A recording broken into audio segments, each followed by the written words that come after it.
Every day, police officers make great sacrifices to keep our communities secure and safe.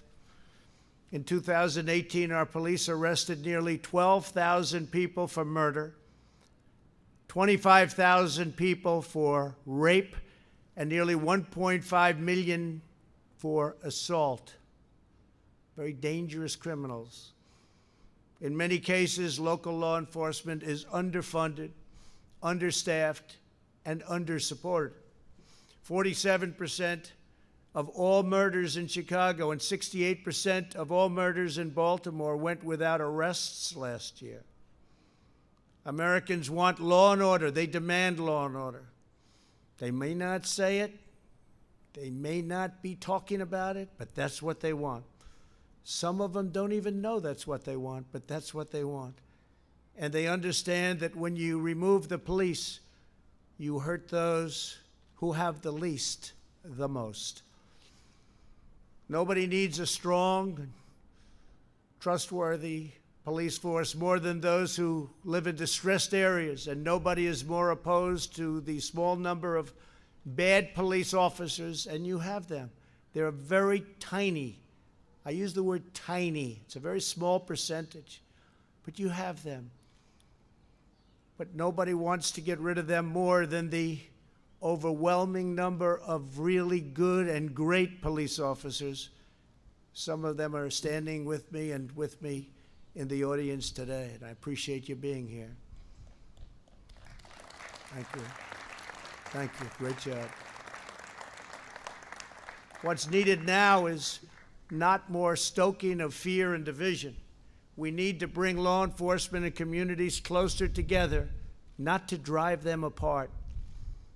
Under the executive order I'm signing today, we will prioritize federal grants from the Department of Justice to police departments that seek independent credentialing, certifying that they meet high standards, and in fact, in certain cases, the highest standard.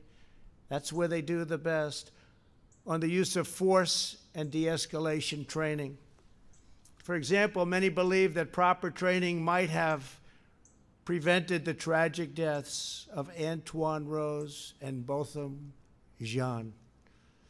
As part of this new credentialing process, chokeholds will be banned, except if an officer's life is at risk. And I will say we've dealt with all of the various departments, and everybody said, it's time. We have to do it. Additionally, we're looking at new advanced and powerful, less lethal weapons to help prevent deadly interactions. New devices are being developed all the time, and we're looking at the best of them. And cost is no object, no object. Under this executive order, departments will also need a share of information about credible abuses so that officers with significant issues do not simply move from one police department to the next. That's a problem. And the heads of our police department said, whatever you can do about that, please let us know. We're letting you know. We're doing a lot about it. In addition, my order will direct federal funding to support officers in dealing with homeless individuals and those who have mental illness and substance abuse problems. We will provide more resources for co-responders, such as social workers who can help officers manage these complex encounters. And this is what they've studied and worked on all their lives. They understand how to do it. We're going to get the best of them put in our police departments and working with our police. We will have reform without undermining our many great and extremely talented law enforcement officers. President Obama and Vice President Biden never even tried to fix this during their 8-year period. The reason they didn't try is because they had no idea how to do it. And it is a complex situation. Beyond the steps we are taking today, I am committed to working with Congress on additional measures. Congress has started already, and they'll be having bills coming out of the Senate and possibly out of the House. And hopefully they'll all get together and they'll come up with a solution that goes even beyond what we're signing today, but this is a big, big step, a step that hasn't been taken before.